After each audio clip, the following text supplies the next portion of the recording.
स्वागत है दोस्तों द फिल्म बॉक्स चैनल के एक और नए वीडियो में। और आज हम एक्सप्लेन करने वाले हैं हाल ही में रिलीज हुई बॉलीवुड फिल्म मायासभा को। इस फिल्म को राही अनिल बर्वे ने लिखा और निर्देशित किया है। ये वही डायरेक्टर हैं जिन्होंने तुम्बाड़ जैसी ज़बरदस्त फिल्म दी और वो छोटा बच्चा बड़ा हो गया है जो यहाँ पर वासु का किरदार निभा रहा है। ये एक मनोवैज्ञानिक थ्रिलर है जिसमें जावेद जाफरी, मोहम्मद समद, वीना जामकार और दीपक दामले ने अभिनय किया है। तो बने रहिए मेरे साथ क्योंकि फिल्म के अंत में दिमाग हिल जाएगा।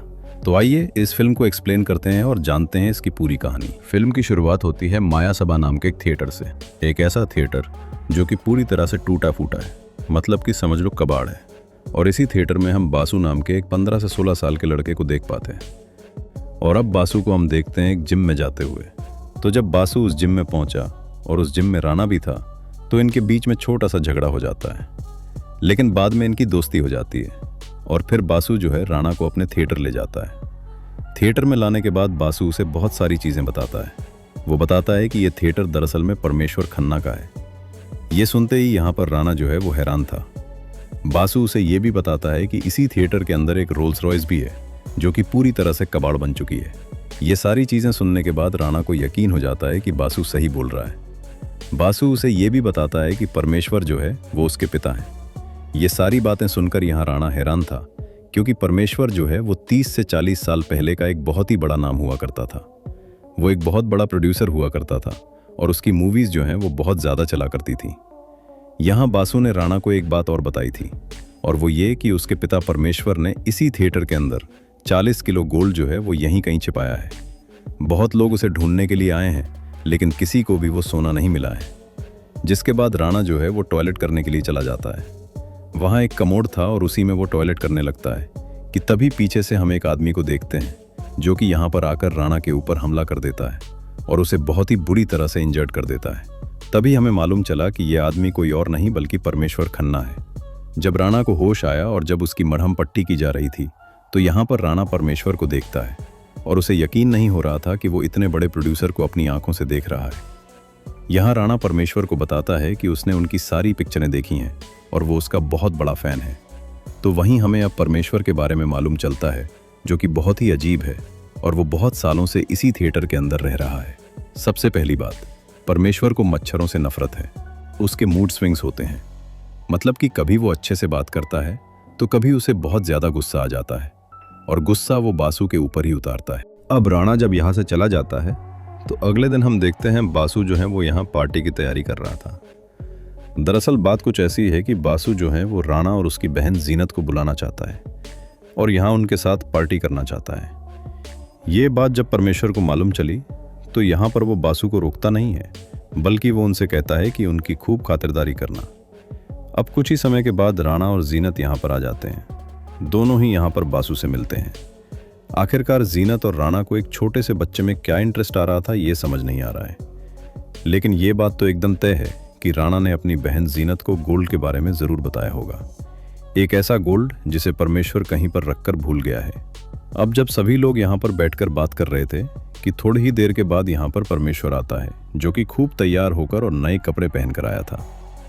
उन्हें देखकर यहाँ बासु भी हैरान था कि आखिरकार पिताजी को क्या शौक चढ़े हैं कि वो नए कपड़े पहन रहे हैं। जिसके बाद परमेश्वर भी राणा और जीनत के पास आ जाता है और उनसे बात करने लगता है। और अब राणा यहाँ परमेश्वर से उनकी स्टोरी पूछता है कि आखिरकार उनके साथ पास्ट में ऐसा क्या हुआ था। तब यहाँ पर परमेश्वर जो है अपनी पूरी कहानी बताने लगता है। वो कहता है कि वो 20 से 30 साल पहले बहुत बड़ा प्रोड्यूसर हुआ करता था और वो जयमाला नाम की एक एक्ट्रेस से बहुत ज़्यादा प्यार किया करता था। तब जयमाला भी यहाँ परमेश्वर से प्यार करने लगी थी और दोनों के बीच शादी हो गई। लेकिन अचानक से उनके बीच में एक नए कैरेक्टर की एंट्री होती है, सौरव तवारिया की। उनके बीच में बॉन्डिंग बनने लगी थी। इसी वजह से यहाँ परमेश्वर को उनसे बहुत जलन हो रही थी और उसने डिसाइड किया कि अगली जितनी भी पिक्चरें होंगी वो मैं इनकी फ्लॉप करा कर रहूँगा। और अगली 3 पिक्चरें सौरव तवारिया और जयमाला की रिलीज हुई, लेकिन वो पिक्चरें फ्लॉप होने की बजाय सुपर डुपर हिट हो गईं। ये देखकर परमेश्वर पूरी तरह से हैरान था। यहाँ परमेश्वर हमें एक बात और बताता है कि जो सौरव तवारिया था ना, उसे तो लड़के पसंद थे, इसके बावजूद वो जयमाला के साथ था क्योंकि उसे शोहरत चाहिए थी।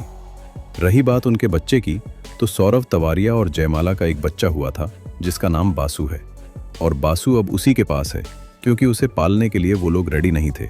इसलिए मुझे इसे पालना पड़ा और अब ये मेरा बेटा है। और जब ये सारी बातें होती हैं तो सौरव तवारिया बार बार रिपीट हो रहा था। इसलिए यहां पर परमेश्वर को बासु पर गुस्सा आ जाता है, जिसके बाद जीनत अपना प्लान बनाती है और राणा और जीनत दोनों मिलकर यहां परमेश्वर की बहुत तारीफ करने लगते हैं कि वो कितना अच्छा इंसान है कि उसने बासु जैसे बेटे को पाला, जबकि वो उसकी औलाद तक नहीं है। पर परमेश्वर फिर भी नहीं पिघला। वो इनकी चालाकी को बहुत अच्छे से समझ रहा था और अब आखिरी उपाय जीनत और राणा के पास यही था कि वो परमेश्वर को बुरी तरह से पीटें और उससे उगलवा लें। लेकिन ये काम करने से पहले ही परमेश्वर ने उन दोनों को बता दिया कि मुझे पता चल गया है, तुम लोग बहुत लालची हो और बहुत ही ज्यादा चालाक भी। मुझे पता है तुम्हें गोल्ड के बारे में मालूम चल गया है कि इस थिएटर में गोल्ड है। तुम बेशक इस गोल्ड को ढूंढ सकते हो, इसे यहां से लेकर भी जा सकते हो और मैं तुमसे कुछ भी नहीं कहूंगा। एक हिंट भी देता हूं कि वो सबके सामने रहता है। और रही बात मेरी, तुम उसे लेके जाओगे तो मैं कुछ भी नहीं कहूंगा। मुझे उस गोल्ड को लेके बिल्कुल भी नहीं पड़ी है, क्योंकि ऐसे गोल्ड पे तो मैं हकता हूं। ये सारी बातें बोलने के बाद यहाँ राणा और जीनत आपस में डिस्कस करते हैं। राणा यहाँ जीनत से कहता है कि देखो, इतने सारे लोग अगर इस गोल्ड को ढूंढने के लिए आए हैं और फिर भी उन्हें नहीं मिला है, तो फिर वो गोल्ड हमें भी नहीं मिलेगा। अच्छा यही होगा कि हम यहाँ से चले जाते हैं। तभी जीनत को याद आता है कि परमेश्वर जो है वो बार बार एक ही बात दोहराया जा रहा था कि ऐसे गोल्ड पर वो हकता है, मतलब कि कहीं ना कहीं वो गोल्ड जो है वो कमोड में छिपा है। और जीनत का सोचना, उसका शक एकदम सही है, लेकिन इसके बारे में एकदम कंफर्म नहीं है। इसलिए जीनत अभी भी यहाँ परमेश्वर के मुंह से सुनना चाहती है। इसलिए वो एक छोटा सा प्लान बनाती है और यहाँ डायरेक्ट परमेश्वर के पास जाती है और परमेश्वर के साथ माइंड गेम खेलना स्टार्ट कर देती है। वो कहती है कि देखो, गोल्ड तो हमें मिल गया है और यहाँ पर हमें किसी और ने नहीं बल्कि बासु ने ही भेजा है, और उसने हमसे कहा है कि जब तुम्हें गोल्ड मिल जाए तो इसमें से 30% गोल्ड जो है वो मैं तुम्हें दूंगा। परमेश्वर को फिर भी इन बातों से कोई फर्क नहीं पड़ रहा था। लेकिन जब जीनत ने यहाँ पर बोला कि तुम बार बार बोल रहे थे कि तुम उसी पर हकते हो, तो हमने भी हमारा दिमाग लगा लिया। और ये बात सुनने के बाद परमेश्वर पूरी तरह से हैरान था और उसके रिएक्शंस चेंज होने लगे थे। वो समझ गया था कि इन लोगों ने गोल्ड ढूंढ लिया है। और जब वो लोग उस कमोड के पास गए तो यहाँ पर राणा के मुंह से निकल जाता है, तो अच्छा इसमें गोल्ड छिपा है। और जब ये बात परमेश्वर सुनता है तो उसे इस बात का एहसास होता है कि इन लोगों को तो दरअसल में ठीक तरह से पता ही नहीं है कि गोल्ड कहाँ पर है और कैसा है। तब परमेश्वर उन लोगों से फाइट करने लगता है, लेकिन यहाँ पर जीनत और राणा जो है वो उसे बुरी तरह से इंजर्ड, घायल कर देते हैं और उसे एक बंद कमरे में बंद कर देते हैं और बाहर से दरवाज़ा भी लगा देते हैं। जिसके बाद वो लोग उस कमोड को उखाड़ लेते हैं और उसे अपने साथ ले जाने लगते हैं। लेकिन जिस कमरे में यहाँ परमेश्वर जो है वो बंद था, उसी कमरे में यहाँ जीनत जो है वो अपने मोबाइल से मच्छर की आवाज़ को चला देती है और उसके रूम में रख देती है। और उसी कमरे में धुएं करने वाली मशीन भी थी। जीनत का प्लान यही था कि अगर मच्छर की आवाज़ यहाँ परमेश्वर को सुनाई देगी तो वो धुएं करने वाली मशीन को ऑन ज़रूर करेगा, और अगर उसने ऑन की तो दम घुटने से उसकी वहीं मौत हो जाएगी। जीनत की प्लानिंग एकदम सॉलिड थी। उसने बासु को भी घर से बाहर भेज दिया था, ये कहकर कि सौरव तवारिया का नाम बार बार आ रहा है और तुम्हारे पिता तुम्हें कभी भी मार पीट सकते हैं, तुम घायल हो सकते हो, इसलिए तुम घर से चले जाओ और शाम को ही वापस लौटना। इसलिए बासु तो घर से बाहर था और ये मौका देखकर वो दोनों ही कमोड लेकर यहाँ से चले जाते हैं। लेकिन कुछ ही समय के बाद जीनत जो है वो वापस उसी माया सभा थिएटर में आती है, वो ये देखने के लिए कि परमेश्वर मरा है या फिर नहीं। लेकिन यहाँ हम देखते हैं कि जीनत के मोबाइल में किसी का कॉल आ गया था। इसी वजह से मच्छर की आवाज आना बंद हो चुकी थी और ये देखकर यहाँ परमेश्वर समझ चुका था कि दरअसल में जीनत की ये सब कुछ प्लानिंग थी। जीनत ने दरवाजा नहीं खोला था, वो बाहर से ही नोटिस कर रही थी। तभी परमेश्वर की आवाज आती है कि मुझे सब कुछ पता है कि तुम मुझे चेक करने के लिए आई हो कि मैं मरा हूं या फिर नहीं। तब जीनत यहाँ पर एक बात बोलती है कि तुम्हारी मौत तो तभी हो गई थी जब सौरव तवारिया ने तुम्हें छोड़ा था। और ये बात सुनकर तो परमेश्वर हैरान रह चुका था और अब जीनत परमेश्वर को उसकी स्टोरी बताने लगती है। परमेश्वर ने अब तक जो स्टोरी बताई थी वो एकदम झूठी थी और अब यहाँ पर जीनत असली कहानी सुनाती है। और गे सौरव तवारिया नहीं बल्कि गे तुम थे। लेकिन दुनिया इससे पहले कि तुम्हारे बारे में जान पाती, तुम्हें एक खेल खेलना था। तुम्हें जयमाला से शादी करनी पड़ी ताकि लोग ये ना समझें कि तुम गे हो। लेकिन तुम्हें अपने प्यार की निशानी तो चाहिए थी सौरव तवारिया से, इसलिए तुम लोगों ने जयमाला का यूज़ किया और सरोगेसी के रूप में जयमाला ने यहाँ तुम्हें एक बच्चा दिया, और वो बच्चा बासु था। लेकिन बाद में जयमाला और सौरभ तवारिया को एक दूसरे से प्यार हो गया और वो दोनों एक हो गए। तब सौरभ तवारिया ने तुम्हें छोड़ दिया। ये सारी प्लानिंग तो जीनत ने की है और वो परमेश्वर की नज़रों में यहाँ बासु को बहुत ही ज़्यादा बुरा बनाना चाहती है। लेकिन जब ये सारी बातें परमेश्वर ने सुनी ना, तो उसे धक्का सा लग गया था, सदमा ही लग गया था कि तभी अचानक से रूम से फिर से मच्छर की आवाज़ें आने लगती हैं। और इसे देखकर यहाँ पर हमारा परमेश्वर जो है वो पैनिक हो जाता है और फिर धुएं से सारे मच्छरों को भगाने लगता है, जिस वजह से बंद कमरे में दम घुटने की वजह से यहाँ उसकी मौत हो जाती है।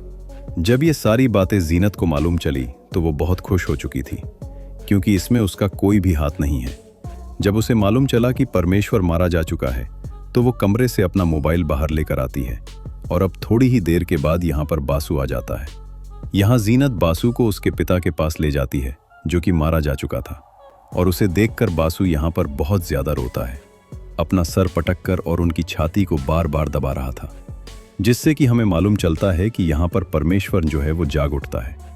ये देखकर जीनत हैरान रह चुकी थी कि आखिरकार ये सब कुछ क्या हो गया। अब तो पूरे प्लानिंग की ऐसी तैसी होने वाली है। लेकिन होता यहाँ पर उल्टा है, क्योंकि जब परमेश्वर को यहाँ पर होश आया और उसने अपने बेटे बासु को देखा तो उसे 30% वाली बात याद आई कि मेरा बेटा ही मुझे धोखा देना चाहता है। तो यहाँ पर परमेश्वर अपने ही बेटे के ऊपर थूकता है और हार्ट अटैक से यहाँ पर परमेश्वर की मौत हो जाती है। और आखिर में बासु यहाँ पर जीनत से एक बात कहता है कि इस थिएटर में गोल्ड कहीं छिपा हुआ है। और यहाँ बासु ने यह भी देख लिया था कि यहाँ का कमोड भी नहीं है, जिससे कि उसे डाउट हो रहा था। वो कहता है कि मेरे पिता ने शायद मुझे आज तक इसलिए नहीं बताया था क्योंकि उन्हें मेरे ऊपर भरोसा नहीं था, लेकिन शायद उन्हें तुम पर भरोसा हो गया था, इसी वजह से उन्होंने तुम्हें गोल्ड के बारे में बता दिया। जीनत को डाउट हो रहा था कि कहीं ये बंदा जो है वो हमसे गोल्ड न मांगने लगे या फिर हमें पुलिस से न पकड़वा दे।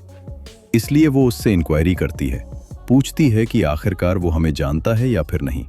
लेकिन बासु को उन लोगों के बारे में कुछ भी नहीं पता था, क्योंकि बासु ज़्यादातर टाइम जो है वो थिएटर में ही बताता था, इसलिए उसे कुछ भी नहीं पता था। बासु यहाँ जीनत से कहता है कि जिस कमोड को लेकर तुम गए हो उसी कमोड के अंदर दरअसल में कुछ प्लांट लगे रहते थे, और वो प्लांट पानी में ही रहते हैं क्योंकि वो कमोड के पानी में ही रहते थे। अब मैं चाहता हूँ कि वो प्लांट जो है मैं दूसरे कमोड में डाल दूँ। इसी थिएटर में एक दूसरा कमोड भी था। और इतना बोलकर जीनत को समझ आ गया था कि बासु तो हमें कभी भी नहीं ढूंढ सकता, इसलिए मौका देखकर वो यहाँ से रफू चक्कर हो जाती है। और यहाँ हमें मालूम चलता है कि दरअसल में पहला वाला कमोड जो है वो गोल्ड का नहीं था, बल्कि सेकंड वाला कमोड गोल्ड का था, क्योंकि उस कमोड पर सौरभ तवारिया और जयमाला की फोटो रखी हुई थी। ये बात यहाँ पर बासु को पता चल चुकी थी, और ये बात वो सबसे पहले जीनत को बताना चाहता था कि दरअसल में वो लोग गलत कमोड लेकर जा चुके हैं। लेकिन जीनत तो तब तक यहाँ से रफू चक्कर हो चुकी थी। बासु को आखिरी तक ये पता नहीं चल पाया था कि दरअसल में उसके पिता को इन लोगों ने ही मारा था और यही लोग चोर थे। वो तो उन्हें भला आदमी समझ रहा था, क्योंकि बासु जो है वो बहुत ही ज्यादा भोला भाला है। तो इसी के साथ ये फिल्म यहीं पर समाप्त हो जाती है। उम्मीद करता हूँ दोस्तों आपको ये वीडियो पसंद आई होगी। वीडियो पसंद आई हो तो वीडियो को लाइक ज़रूर कीजिएगा और चैनल को भी सब्सक्राइब कीजिएगा, ताकि आपको इसी तरह के लेटेस्ट और फ्रेश कंटेंट मिलते रहें। मिलते हैं एक और कमाल के वीडियो के साथ। तब तक के लिए आप हमारे चैनल के साथ बने रहिए। धन्यवाद। जय हिंद, जय श्री राम।